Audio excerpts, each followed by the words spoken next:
had a conversation with me and said that this was still work in progress. In 2004, we were in this hall, Your Excellency. I was delegate number 155. Nilikuwa nakaa pale juu. And one day, as the delegates were gathered here, and we were talking about devolution, and one of the delegates, the late Dr. Odhiambo, stood somewhere at that side and spoke for about 10 minutes about devolution. By the time he finished, everybody said that gentleman should be the chairman of the devolution committee here. And he was appointed to chair the devolution committee. Unfortunately, he did not live to see it through because he was shot and killed in cold blood. We remember him, but we need, going forward, to have a proper remembrance of Dr. Odhiambo. Your Excellency, that same year, we gathered here as we were in the final stages of completing the document. And a group of delegates here walked away from us and went away because they did not agree with some of the provisions of that constitution. That was the then cause of, then they went to court and stopped us. Then this Kilifi which came, eventually Kilifi Wako, and that is what created bananas and indices. Bananas and chungwa. But then, Your Excellency, why am I saying this? I'm saying this to just say that it has been a journey. After the 205 came 207 and 208. And that's when we now ended up with Kofi Annan Agenda 4. And that is what then created 2010. So as those who have spoken before have said, 2010 constitution was a ceasefire constitution. It was still a work in progress. And every country moved through this kind of process. When we had finished here, we had a three-tier structure of government: the local, the region, and the national. At Naivasha, the region was scrapped. We ended up now with the counties, the two-tier, the national and the county, Your Excellency.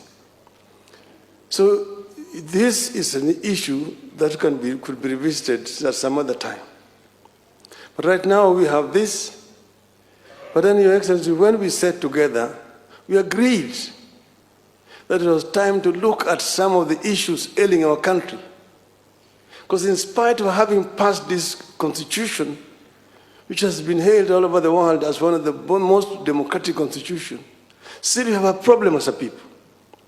So what is it that is missing, that needs to be fixed, so that Kenyans can march on as a people who are proud and who are happy? That was the essence of that conversation that we had. And after we talked, we put up this team together and tasked them to go around the country and collect views of our people. And then they came up with this proposal, which we brought here last year. And from here, we started now a new journey. Validation, as the chairman said. We went first to Kisii for the Nyanza region. And the Bagusi, the Luos, the Koreans spoke in Kisii. Then we went to Ingo, Kakamega. Those people also spoke. We went to Mombasa. We went to Kitui. We went to Narok, to Garissa. Eventually, we went to the mountain, to Meru. But we were unable to go to Nakuru for reasons which have been explained. So this document is as a result of very extensive consultation with the people of Kenya. The proposals which have been made here. But as other people have said, it is still work in progress. We need to be, and we have said it must be inclusive. Everybody needs to be involved. Your Excellency, as the Bible says,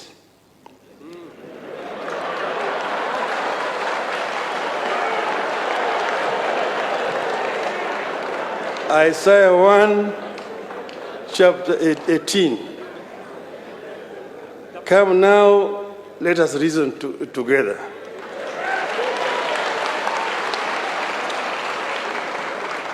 Then the Quran says in Surah 39, Ayah 18, those who listen to all statements and then follow the best of it, these are the ones whom Allah has guided, and these are the ones possessed of minds. So we are saying, come and let us reason together as a people of Kenya. Let us talk together, and let us not talk at each other, but let us talk to each other. Because Kenya is bigger than all of us. And we, with President Uhuru Kenyatta, when we talked, we said we want to bequeath a better society for the coming generation of our country. It is not about making Uhuru Kenyatta a prime minister or Raila Odinga a president.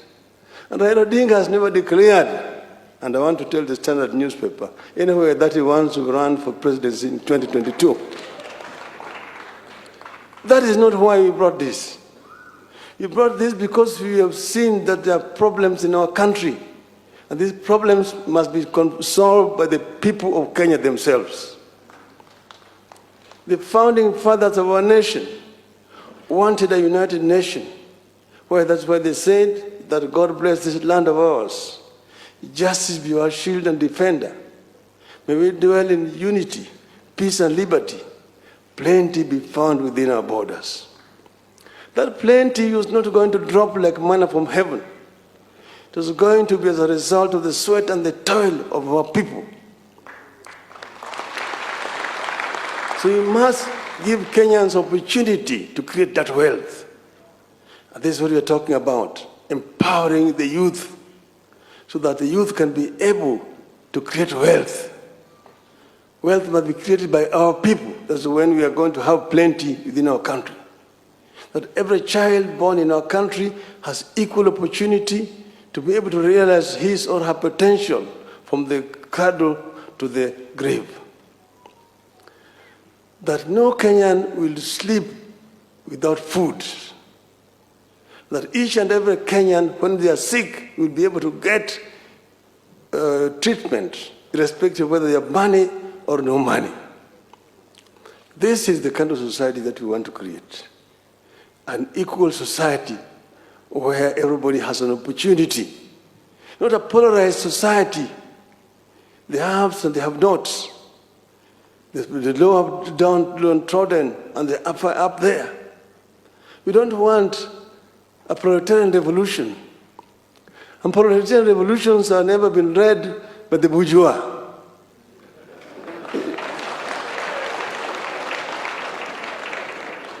We want to have an equal society where people work together and people love each other.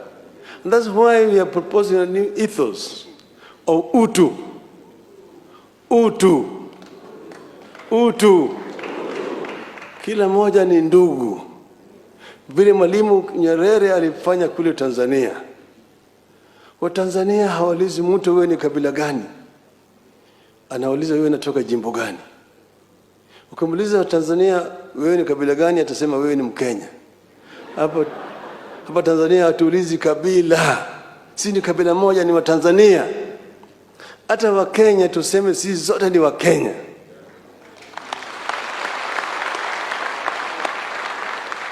Usiniambie mimi wewe ni Mkisii au wewe ni Mkale au wewe ni Mgiriama au wewe ni Mkikuyu, au wewe ni Jango, sema wewe ni Mkenya. I'm proud to be a Kenyan. I'm proud to be a Kenyan. This is the kind of thing that we want to do, and that's why we created this. Me and my brother Uhuru Kenyatta, and we agreed that we will bring this to the people of Kenya, and we want an uncontested referendum.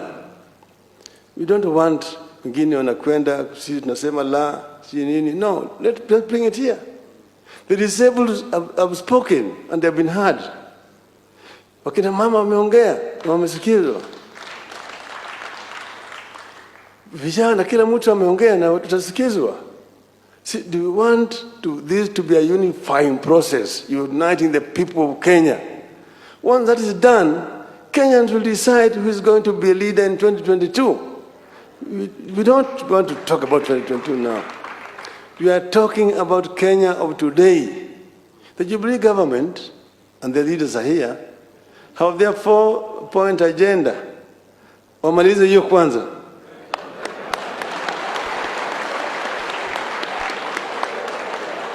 Hapana ambia sisi vile mtafanya 2022. Sasa hivi fanyeni sasa malize kwanza.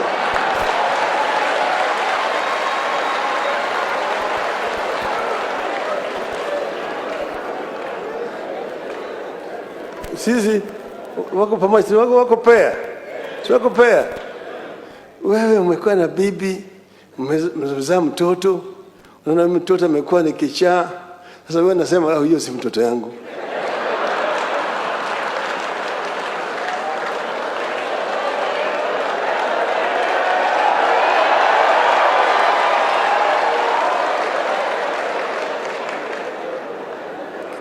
BBI, sema kwa Kenya moja. BBI.